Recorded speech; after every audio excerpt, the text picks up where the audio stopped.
you know what I thought of when I was listening to you talking, which is it's great listening to you. You have a strong, and I'm a big fan of organizational development and the theory of organizational development. I think it's something that many of us study in university, and then we never think it has any relevance in our world, but it has so much relevance. I was actually kind of, when I was listening to you, I was kind of realizing that systems, okay, organizational systems, are actually, they're not electronic, they're not robotic, but they are a form of trying to transfer individual intelligence to group intelligence. Yes. And I think a lot of us can tell lengthy stories of frustration of how systems often fail to take care of our needs, which I think is maybe something that's also a crossover to artificial intelligence. I think there's a great danger with artificial intelligence. Maybe I'm just being a little bit of devil's advocate. That I think a lot of artificial intelligence, the way it's conceived at a very low level, won't be intelligent. It'll be faster automation. Yeah. So go ahead. Yeah, one of the considerations that, of course, we have, and it's quite public, is that artificial intelligence will theoretically mirror our own forms of intelligence for a while, because it has to get the intelligence from somewhere, right? This is one of my classical pub speeches. You know, when I'm feeling good and I've had a couple beers, I said, you know, when we're talking about artificial, which I find completely fascinating, I often ask the stupid question, and I think the stupid questions are the best questions.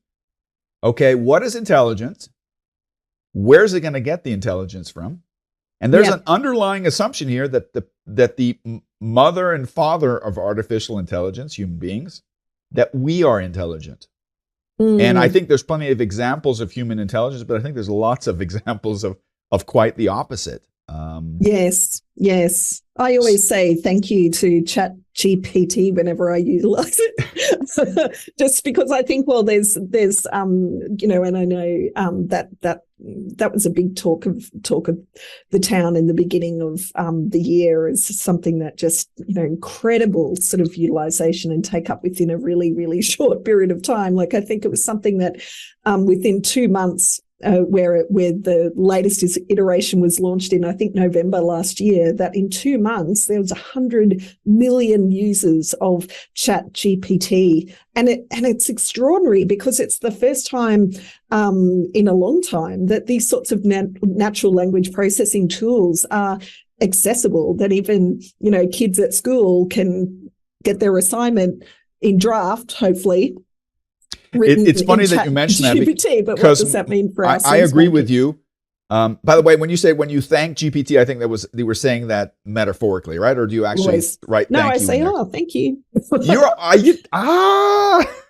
You caught me. It's funny because my initial concerns about AI and whether it was useful or not was kind of overcome when I started playing with ChatGPT about a month ago. Do you say thank you, Mark? And I was actually feeling guilty because I'm constantly giving it commands. Give me this, give me that. No. I'm like, you know, I grew up typically Texan, where you say please and thank you for everything. Yeah. So start doing that. I was like, start doing that. Yeah, I did that a couple times because I felt weird constantly, because I think for anybody out there who doesn't really understand where AI might take us, I think ChatGPT and similar platforms are a great entry point to try it out and to get a feel. I used it for putting together a portfolio management program where I had a list of, I think I had 50 different topics that were going around in my head, and for me to all verbalize them and put them to bullet points would have taken me, I would have burned out halfway through the process. And with ChatGPT, it's great. You know, I put in my prompts, it writes sensational. You know, you might rearrange the bullet points, or you might have a different opinion, or sometimes, you know, ChatGPT, in my opinion, is wrong. But you even have a possibility of putting your reason in there, why you think it's wrong. I think it's a great starting point. But I think also for our listener, and also for a big keen interest of mine, ChatGPT is not the totality of what we're talking about with the AI revolution, right? No, there's many subdisciplines, and this is part of for me, getting people to start to identify what artificial intelligence means. And I certainly had this sort of comment through my doctoral studies. I was saying, "Oh, what type of AI are you talking about?" And for me, because of the nature, are there categorizations already for those of us who haven't thought of category? Has there been a discernible, this is, I think, the value of academians, you know, they take the time to sit down and structure things so that you have precise language. Is there a precise categorization of the different types of AI? Yeah, and growing all the time. Okay. So there's 8 different topics, and I'll make sure that we'll show this slide. We'll put it up friends. On the screen. We'll zoom it in. Yeah. And so some of those are used independently, but then others, like robotics, for example, are used in a blended form. So I'll give you a few of those headlines. So firstly, there's machine learning and language processing. So this is where, again, from the perspective of thinking ChatGPT, you know, it's a form of machine learning, but it's taking natural language and it's making meaning for us, albeit at the moment its data set it's utilizing is 2021. It's not the latest stuff. So something that happened yesterday won't appear necessarily. And ChatGPT says that. It says, oh, I can't tell you about the current events, but I'm only up to this.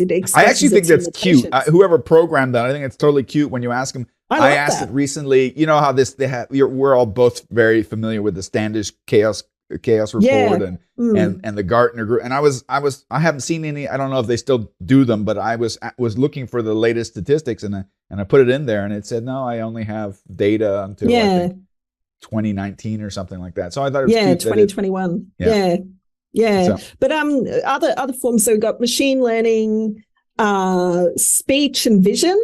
So when you think about machine vision or image recognition, and even things that you'd have in your smartphone, like, you know, from a speech perspective, speech to text or text to speech type options. So artificial intelligence is part of that sort of concept. Sort of robotics, planning and optimization, expert systems, but predominantly AI has a growing number of subdisciplines. And for me, the power that comes is the actual layering of those various modalities and subdisciplines together to form sort of like a supreme sort of offering. So do you, based on these categories, because I guess we're also at different levels of maturity based on technological advancement, I'm sure, just like I think one of the classic models we can use for this, I mean, we have this industrialization 1.0, 2.0, 4.0, 5.0. I did a speech on 5.0 not too long ago. Can we kind of foresee the same thing with AI? Well, I think people are debating Ray Kurzweil's predictions that sentience would be here soon. Let's say in the next 10 years that we'd have sentient forms of artificial intelligence. Do you believe that? And well, I believe that we may, but we may not know. This is where, again, from my doctoral studies, a lot of the early investment in artificial intelligence came from military sources. So, you know, even think back in World War II, there were challenges in relation to coding and trying to decrypt some of the messages that were being passed around the world at that point in time.